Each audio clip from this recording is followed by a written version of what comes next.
بسم اللہ الرحمن الرحیم۔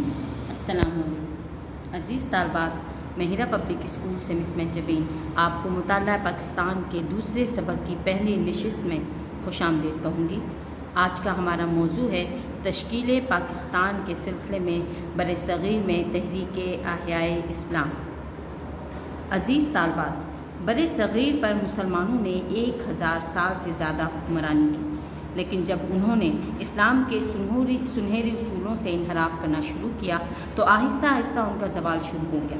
برصغیر کے مسلمانوں کے حالات خراب تر ہوتے چلے گئے۔ بے شمار دینی علماء اور شخصیات نے برصغیر میں اسلامی تعلیمات اور اقدار کے احیاء کے لیے اصلاحی تحریکوں کا آغاز کیا۔ برصغیر کے مسلمانوں میں اسلامی روح بیدار کرنے کے لیے ان کی جد و جہد کو تحریک احیاء اسلام کہتے ہیں۔ ان تحریکوں کے نتیجے میں برصغیر کے مسلمانوں میں شعور اور بیداری پیدا ہوئی۔ عزیز طالبات، سب سے پہلے میں جس تحریک کی آپ کے ساتھ وضاحت کرنا چاہوں گی وہ ہے شاہ ولی اللہ کی تحریک۔ شاہ ولی اللہ کا اصل نام قطب الدین تھا، مگر اپنی روحانی صفات کی وجہ سے ولی اللہ کہلاتے تھے۔ وہ 21 فروری 1703 کو دہلی کے قریب ایک گاؤں میں پیدا ہوئے۔ ان کے والد کا نام شاہ عبد الرحیم تھا، جو ایک معروف عالم دین اور رہنما تھے۔ 15 سال کی عمر میں شاہ ولی اللہ نے دینی تعلیمات کے تمام بڑے شعبوں میں اپنی تعلیم مکمل کر لی تھی۔ مارچ 1707 میں اورنگزیب عالمگیر کے انتقال کے بعد برصغیر سیاسی انتشار اور افراتفری کا شکار ہو گئے۔ اس کی نمایاں وجہ مسلمانوں کی اخلاقی اور مذہبی پستی اور گراوٹ تھی۔ شاہ ولی اللہ نے بہت باریک بینی سے ان عوامل کا تجزیہ کیا جو مسلمانوں کے زوال کا باعث بنے تھے، اور اس نتیجے پر پہنچے کہ غیر مسلموں کے اثرات کی بدولت اسلامی روح، جذبہ اور اقدار تباہ ہو رہی ہیں۔ شاہ ولی اللہ نے اندازہ لگا لیا کہ اگر مسلمان اسلامی طرز زندگی کی پیروی نہیں کریں گے تو آہستہ آہستہ اپنے مقام سے گرتے چلے جائیں گے۔ ان حالات میں انہوں نے برصغیر میں اسلامی تعلیمات اور اقدار کے احیاء کی منصوبہ بندی کی۔ شاہ ولی اللہ کی انتہائی اہم خدمت یہ ہے کہ آپ نے قرآن مجید کا فارسی میں ترجمہ کیا۔ اس سے لوگوں کو قرآن مجید کو سمجھنے میں بہت مدد ملی۔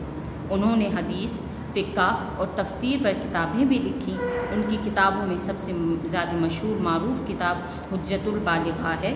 ان کی تصانیف کا پیغام یہ ہے کہ اسلام ایک آفاقی مذہب ہے جو تمام انسانیت کے لیے ترقی اور خوشحالی کا ضامن ہے۔ 10 اگست 1762 کو شاہ ولی اللہ کا انتقال ہو گیا۔ برصغیر میں دوسری اہم تحریک سید احمد شہید بریلوی کی تحریک ہے۔ برصغیر کی تاریخ میں سید احمد شہید تبلیغ اسلام اور برصغیر کی بدی کی قوتوں کے خلاف جد و جہد کی وجہ سے بہت مشہور و معروف ہیں۔ سید احمد شہید 1786 میں رائے بریلی میں پیدا ہوئے۔ آپ نے خود کو سماجی و معاشرتی خدمات کے لیے وقف کر دیا۔ آپ شاہ ولی اللہ کی تعلیمات سے بہت متاثر تھے۔ آپ نے بت پرستی اور شرک کے خلاف ایک زبردست مہم کا آغاز کیا اور مسلمانوں کو اللہ کی توحید کا درس دیا۔ یہ مہم تحریک مجاہدین کے نام سے مشہور و معروف ہے۔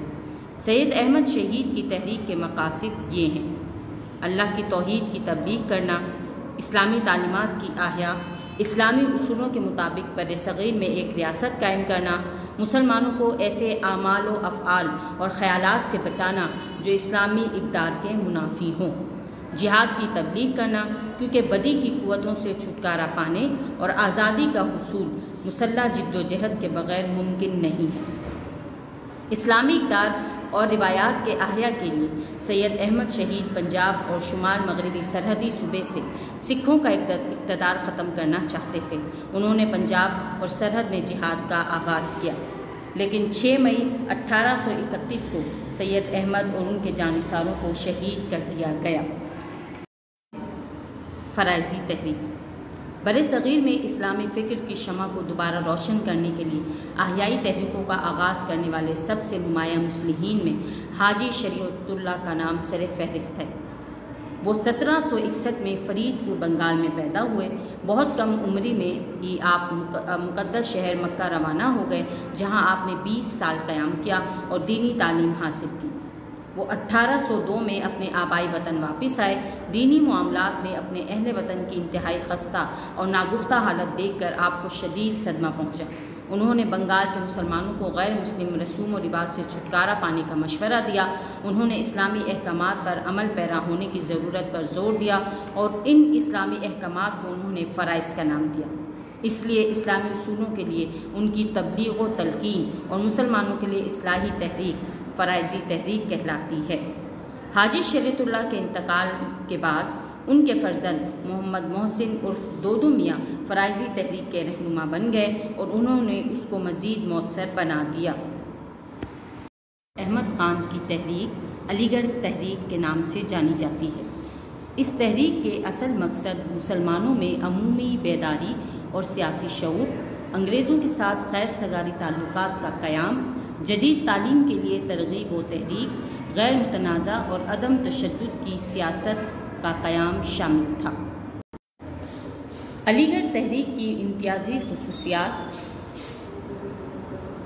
کیونکہ علی گڑھ تحریک جلد ہی ایک جامع اور مربوط تحریک بن گئی تھی جہاں سے برصغیر کے مسلمانوں میں بیداری کا آغاز ہوا، بے شمار اہم شخصیات جس میں نواب محسن الملک، نواب وقار الملک، مولانا شبلی نعمانی، مولانا الطاف حسین حالی اور مولانا چراغ حسن نے علی گڑھ تحریک کی کامیابی میں اہم کردار ادا کیا۔ علی گڑھ تحریک کی اہم اور امتیازی خصوصیات میں مسلمانوں کے لیے کی تعلیمی سرگرمیاں اور سماجی سرگرمیاں شامل ہیں۔ عزیز طالبات، اس کے بعد آخری تحریک ہے علی گڑھ تحریک۔ 1857 کی جنگ آزادی کے بعد برصغیر کے مسلمان انگریزوں کی چپرادستیوں اور سفاکیوں کا نشانہ بن گئے۔ مسلمانوں کو دینی و مذہبی، سیاسی و معاشی، معاشرتی اور تعلیمی حقوق سے محروم کر دیا گیا۔ اس سے مسلمانوں میں خوف و ہراس اور بددلی پھیل گئی۔ ان حالات میں سر سید احمد خان نے برصغیر کے مسلمانوں کے رہنما اور قائد کے فرائض سنبھال لیے۔ انہوں نے مسلمانوں میں بیداری کی تحریک کا آغاز کیا۔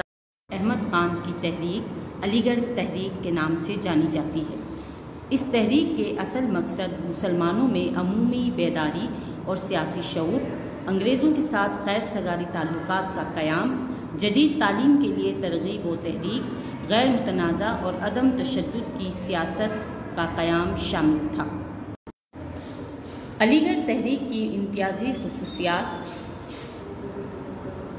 کیونکہ علی گڑھ تحریک جلد ہی ایک جامع اور مربوط تحریک بن گئی تھی جہاں سے برصغیر کے مسلمانوں میں بیداری کا آغاز ہوا، بے شمار اہم شخصیات جس میں نواب محسن الملک، نواب وقار الملک، مولانا شبلی نعمانی، مولانا الطاف حسین حالی اور مولانا چراغ حسن نے علی گڑھ تحریک کی کامیابی میں اہم کردار ادا کیا۔